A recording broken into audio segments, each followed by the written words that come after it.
Respected Bharat, नमस्कार। हमारे देश के अंदर अयोध्या राम मंदिर चंदा चोरी पर बड़ी सियासत हो रही है और ये मामला हर दिन तूल पकड़ता जा रहा है। ऐसे शख्स से बात करने जा रहे हैं जिसका अयोध्या राम मंदिर निर्माण में अहम किरदार है, अहम रोल है और राष्ट्र के निर्माण में भी उनका बहुत सहयोग रहा है। और सबसे बड़ी बात यह है, राम मंदिर की चंदा चोरी पर विपक्ष जहां सवाल उठा रहा है, टिप्पणी कर रहा है, वहीं भाजपा के बड़े बड़े दिग्गज नेता भी और भाजपा से जुड़े महामंडलेश्वर शंकराचार्य भी सवाल उठा रहे हैं। बड़ी बात यह है कि आस्था भाजपा में और सवाल भी भाजपा से। आचार्य राजेंद्र अटल जी हैं जो किसी परिचय के मोहताज है। मैंने बता दिया है कि राम जन्मभूमि अयोध्या राम से बड़ा रिश्ता है, बड़ा लगाव है और उसके निर्माण में अहम किरदार है। सर, मुद्दे पर आ जाते हैं। परिचय तो हो गया है और आपको देश में कौन नहीं जानता। सर कई बार के सांसद हैं, भारतीय जनता पार्टी के बड़े नेता हैं। ब्रजभूषण शरण सिंह क्या कह रहे हैं कि भाजपा के नेताओं की नीयत में खोट था, इसलिए मैं 4 सालों में राम मंदिर गया ही नहीं और भाजपा नेताओं से अलग हो गया। और फिर इस बात को बढ़ावा किसने दे दिया? शंकराचार्य जी, जो उत्तर प्रदेश के अंदर गो यात्रा निकाल रहे हैं। उन्होंने कह दिया कि बड़ी पीड़ा है भाजपा नेताओं के अंदर। इस पर आपका क्या कहना है? जी, बहुत बहुत स्वागत है आपका। थैंक यू, धन्यवाद आपका। आप पधारे और आपने उस कार सेवक को चुना जो राम जन्मभूमि आंदोलन की प्रमुख कड़ी के रूप में रहा है। और आप जानेंगे आज कि चंपत राय कितने दोषी हैं, चंदा चोरी कैसे होता था जी। उसके पीछे क्या रहस्य हैं, वो भी मैं सब आपको बताऊंगा। और जितने राजनीतिक प्रश्न टीवी मीडिया पर जनता की जबान पर हैं, उन सब प्रश्नों का जवाब भी मेरे पास आज आपको अवश्य मिलेगा। जी। क्योंकि मैंने राम मंदिर आंदोलन में उस समय जब मुझे जिले का मुख्य कार सेवक घोषित किया गया, श्री राम कार सेवा समिति पूरे उत्तर प्रदेश में विश्व हिंदू परिषद के आह्वान पर और राष्ट्रीय स्वयं सेवक संघ के आह्वान पर बनाई गई थी, जिनमें समस्त बीजेपी से संबंधित संगठन, आरएसएस से संबंधित संगठनों के ऊपर जो समिति बनी, मैं उसका जिला संयोजक था। जैसे भूमिका श्रीमान चंपत राय जी की एक राम मंदिर आंदोलन में एक महासचिव की रही है, उसी तरह मेरी भूमिका जिले के अंदर एक श्री राम कार सेवा समिति के जिला संयोजक के रूप में हुई। शुरू में जिला संयोजक, बाद में जिला अध्यक्ष भी रहा हूँ। मैं आपको बताना चाहूँगा कि मैं चंपत राय जी को बहुत नज़दीक से जानता हूँ। कौन है जी चंपत राव? वही बताऊंगा। चंपत राव जी कौन है ये भी बताऊंगा और वो कैसे पदार्पण हुआ उनका वो भी बताऊंगा। जी। चंपत राय जी एक स्कूल में टीचर थे, शिक्षक थे। जी। शिक्षा के दौरान जब आरएसएस के लोगों की और न केवल आरएसएस के मुस्लिम मजलिस के लोगों की, समाजवादी पार्टी से लोहिया से जुड़े हुए लोगों की सारी सूचियां बनाकर कांग्रेस के ज़माने में पुलिस ने उन सब लोगों को अरेस्ट किया, तो मैं भी उनमें से एक व्यक्ति था जिले के अंदर जो जयप्रकाश नारायण आंदोलन का भी जिला संयोजक था। और मुझे पुलिस ने बीच बाजार में कचहरी से आते हुए गिरफ्तार किया और मैं नारे लगाता हुआ जेल तक गया। तो इसी प्रकार कौन से नारे थे जो उस दौरान आप लगा रहे थे? इंदिरा गांधी तेरी जेलों को देख लिया देखेंगे, लोकतंत्र की हत्यारी इंदिरा गांधी, आपातकाल हटाओ हटाओ, इसी नारों के साथ पूरे देश भर में लोगों ने गिरफ्तारियां दी थी। चंपत राय उस समय एक इंटर कॉलेज में मास्टर थे, टीचर थे और टीचर के नाते शांतिपूर्ण ढंग से बच्चों को पढ़ाते थे। लेकिन चूंकि वो आरएसएस से जुड़े हुए थे तो पुलिस वाले वहाँ पहुँचे। पुलिस को उन्होंने कहा, भैया मैं बच्चों को पढ़ा के आता हूँ, और चुपके से पढ़ाने के बाद थाने में पहुँच गए और चुपके से उन्होंने अपनी गिरफ्तारी देकर जेल में अपना साल भर से ऊपर का समय बिताया। मैं भी 6 महीने यहाँ जेल में रहा। तो इस प्रकार से चंपत राय की एक ये जेल यात्रा पहली बार किसी संघर्ष की यात्रा थी। चंपत राय जी को उसी आंदोलन के दौरान जिस समय कार सेवक कुछ शहीद हुए, मुलायम सिंह की गोली से मारे गए, और जब मुलायम सिंह ने कहा था अयोध्या में कार सेवा तो क्या, परिंदा भी पर नहीं मार सकेगा, ऐसे हालात में वहां अशोक सिंघल के ऊपर सिर में जब लाठियां पुलिस ने दानिस्ता मारी तो उनका सिर खिल गया, फट गया था जी। हमने यहाँ जुलूस निकालकर अपनी गिरफ्तारी दी थी उनकी इस घटना के विरोध में। उसी समय कलकत्ता से आए हुए 2 कार सेवक बंधु शहीद हो गए थे पुलिस की गोलियों से। उनकी अस्थियों को लेकर चंपत राय को आदेश दिया गया, एक मोटर गाड़ी दे दी गई, रथ की शक्ल दे दी गई कि आप पूरे उत्तर प्रदेश की यात्रा शुरू करें। यहाँ से राम जन्मभूमि आंदोलन की मुख्य क्रांतिकारी यात्रा शुरू हुई। जी। उससे पहले ईंट की पूजा तो चलती रही, लेकिन वो अस्थि कलश यात्रा एक शुरुआत थी उत्तर प्रदेश के अंदर आंदोलन को उत्तेजित करने के लिए, जन जन तक पहुंचाने ऊर्जा डालने के लिए, ऊर्जा डालने के लिए लोगों में। तो मैंने उनका स्वागत किया तो पुलिस ने गागल हेडी के पास उनका रथ रोक लिया। रथ के अंदर, रथ मीन्स मोटर गाड़ी, एक ट्रक, उसके अंदर राम की अस्थियां रखी थी, बराबर में महामंडलेश्वर अयोध्या हरिद्वार के निवासी वो बैठे थे। हमने वहाँ कहा भाई पुलिस को रोकने का हक नहीं है, पहले से घोषित है। तो ऐसे संघर्ष में भी चंपत राय जी, हम लोग पुलिस से बहस कर रहे थे, रथ को चलाने के लिए कह रहे थे, लेकिन चंपत राय अपने स्वभाव के अनुकूल दोनों हाथ ठुड्डी के नीचे लगाकर चुपचाप देखते रहते थे, बोलने की भी उनकी हिम्मत नहीं थी, ऐसे व्यक्ति थे वो। आचार्य जी, ये बात हुई है आपकी एक्टिविटी उस दौर में जो आपने मेहनत की है चंपत राव साहब के साथ, आरएसएस के लोगों के साथ। अब मेरा सवाल फिर वही है जो भाजपा के कई बार के सांसद बोले, उसके जवाब। चोरी का जो मामला चल रहा है, उनका नाम टिन्नू यादव है जी।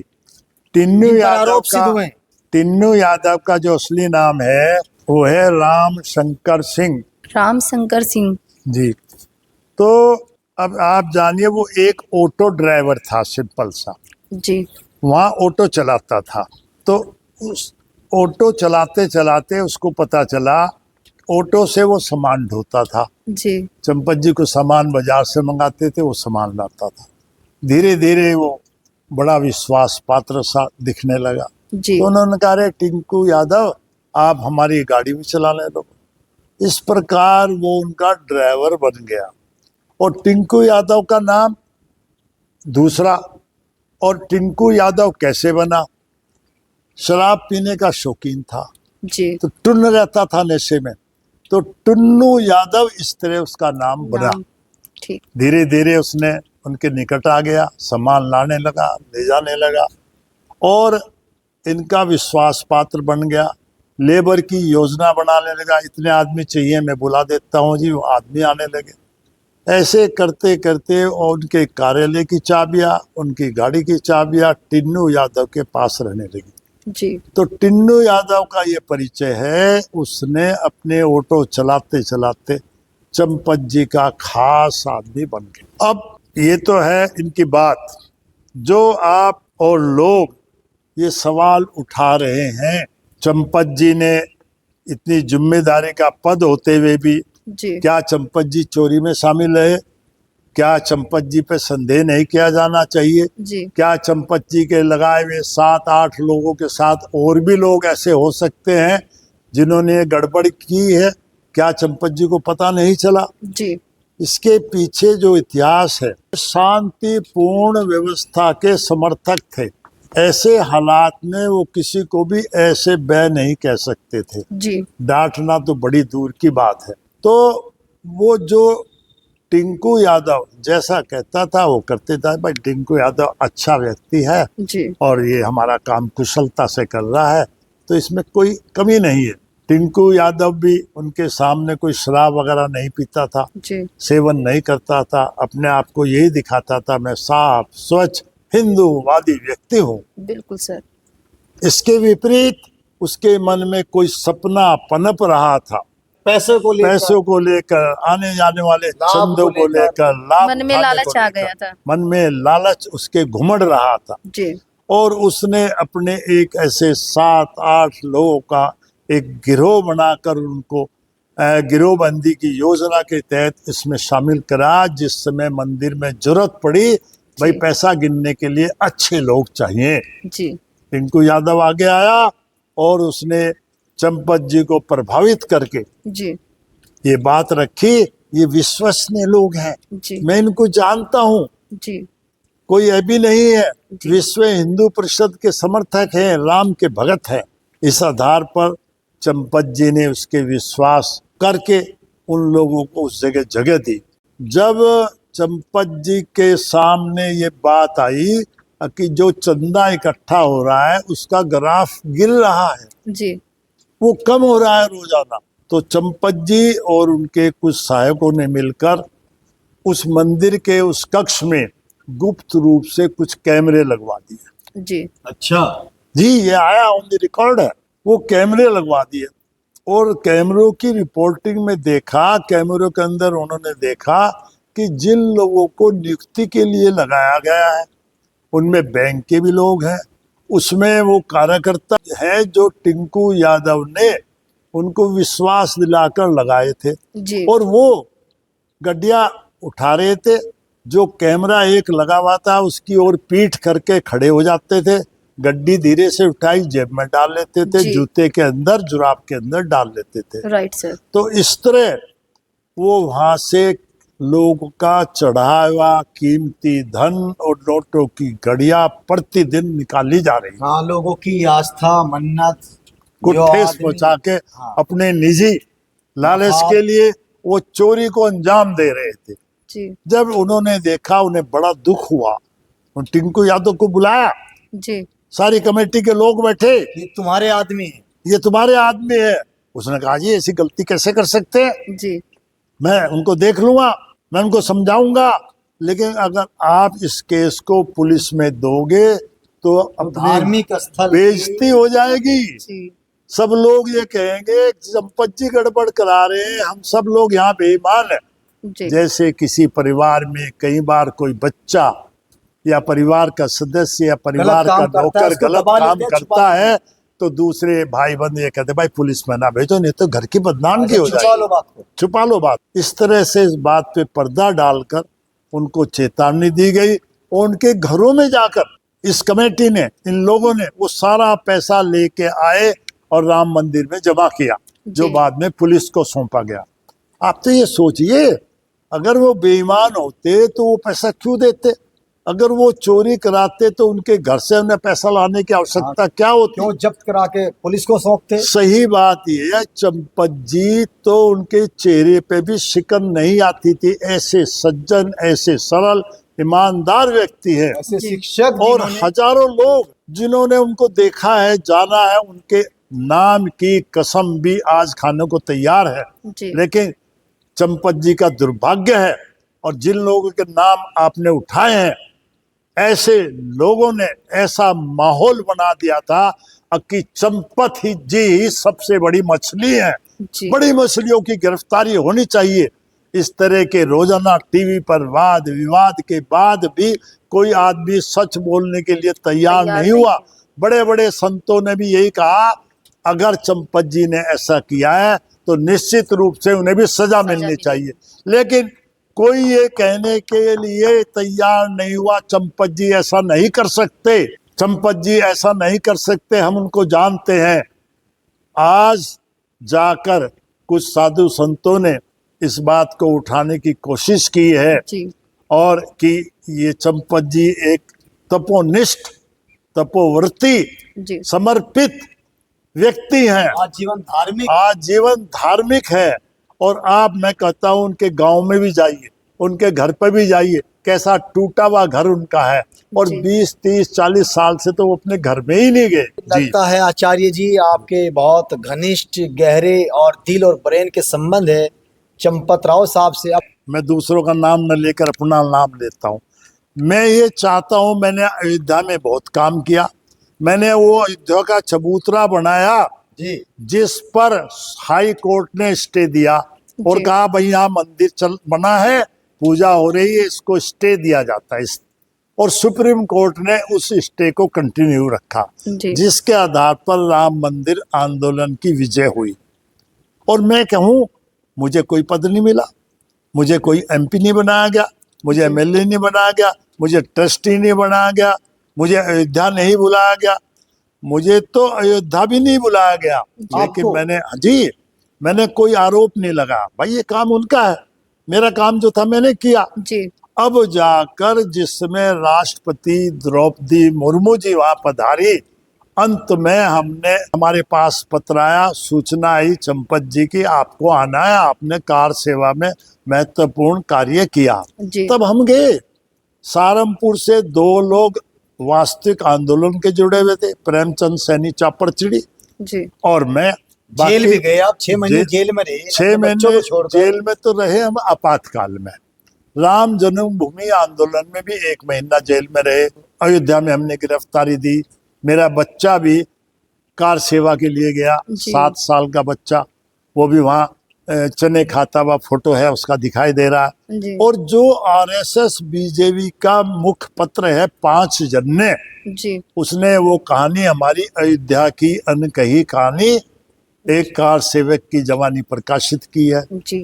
इसी तरह जो अंग्रेजी का अखबार है आरएसएस बीजेपी का मुखपत्र, जी। उसने अपने प्रथम पेज पर हमारा फोटो सहित विनय कटियार जी को पूजा कराते हुए, और उन्होंने एक फोटो खिंचवाया, 5 जन्ने ऑर्गेनाइजर की पत्रकार ने फोटो लिया, वो मेन पेज पर, फर्स्ट पेज पर छपा। सर, भाजपा के नेता मनोज तिवारी कह रहे हैं कि राम मंदिर हमने बनवाया, मंदिर का उद्घाटन हमने किया, हम चंदा खाए या ना खाए, विपक्ष को क्या मतलब है?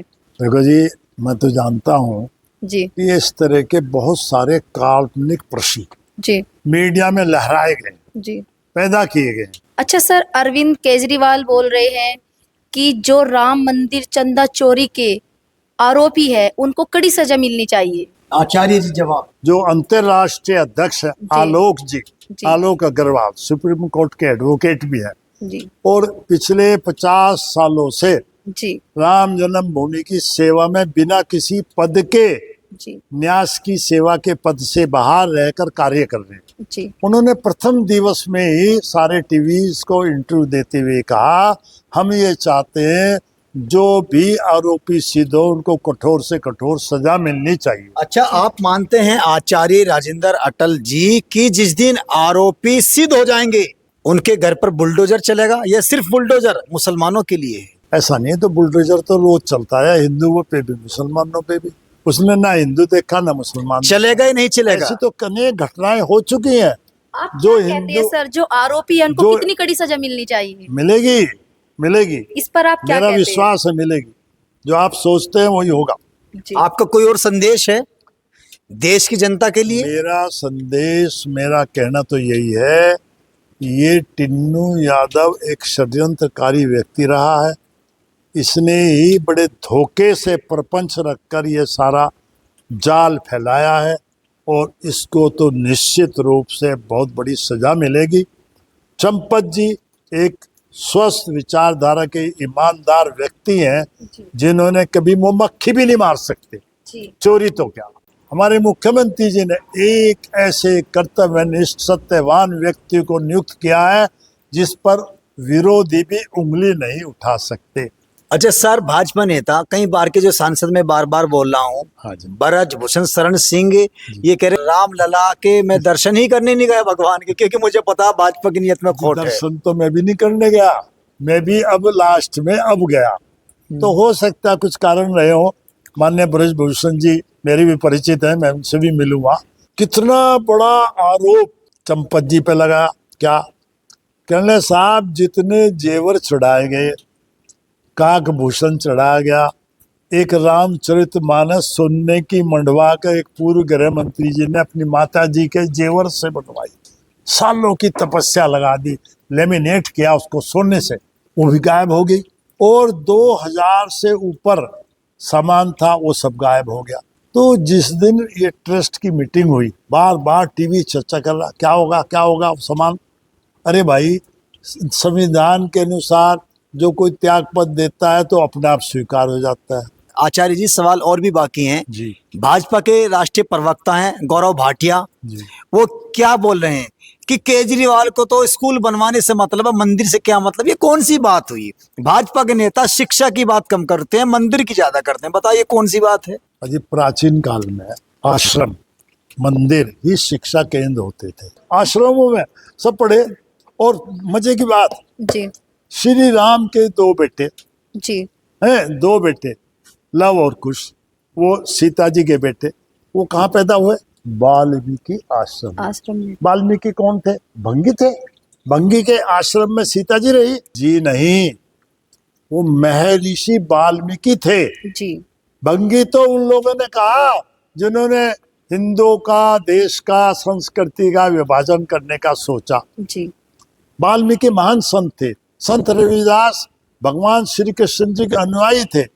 उनको भी इसी तरह दिल्ली के सिंहासन पर बैठे हुए बादशाह ने जब कहा तुम मुसलमान बन जाओ, उन्होंने मना कर दिया। और जो एक सदना कसाई को भेजा, वो बहस में वाराणसी के अंदर हार गया, तो उनका शिष्य बन गया। जी। तो उनके भगत क्या कहलाए? चवर वंशी राजपूत थे। कहना भाई मेरी सेवा करनी पड़ेगी, नहीं तो मुसलमान बन जाओ। उनका जी सेवा कर लेंगे। और सेवा करते करते उनको नाम दे दिया, चमड़े का काम किया, भाई ये तो चमार है। और वो 400 साल के इतिहास में अपनी जाति, बिरादरी, धर्म सब भूल गए। जी तो ऐसी घटनाएं होती। अगर स्कूल, कॉलेज शिक्षा के उचित केंद्र हों, उस समय धार्मिक केंद्र, आश्रम, मंदिर होते थे, उनमें शिक्षा की समुचित शिक्षा की व्यवस्था थी। जी। नालंदा, तक्षशिला, कई हजार, 20,000 विद्यार्थी पढ़ते थे। जी 20 किलोमीटर के अंदर वो फैली हुई थी। और विदेशों के भी यात्री आकर वहाँ, स्टूडेंट आकर पढ़ते थे। ऐसी थी आपने शिक्षा। चमार समाज की बात की है। आप जिसे कट्टर और सच्चे जो सनातनी है ना, वो बराबर में आज भी एससी समाज को ना बिठाते हैं, ना चाय कॉफी पिलवाते हैं। हमारे ऐसे आरोप समाज के लोग लगाते हैं, एससी समाज के लोग। हमारे साथ तो रोज खाना खाते हैं, रोज बैठते हैं, काम करते हैं। जी हम तो अपनी बात जानते हैं। ये हैं बहुत ही बेबाक इंटरव्यू में विचार रखने वाले राजेंद्र अटल जी, जिनका राम जन्मभूमि अयोध्या, राम मंदिर, रामलला भगवान से बहुत गहरा रिश्ता है। और ये स्पेशल इंटरव्यू करने के लिए हमारी टीम पहुंची है सहारनपुर में। इस वीडियो में इतना ही। नमस्कार, धन्यवाद। इस खास कार्यक्रम में बेबाक सवाल करने वाली और वेस्टर्न यूपी की सीनियर जर्नलिस्ट पंडित निधि शर्मा भी है। नमस्कार, धन्यवाद।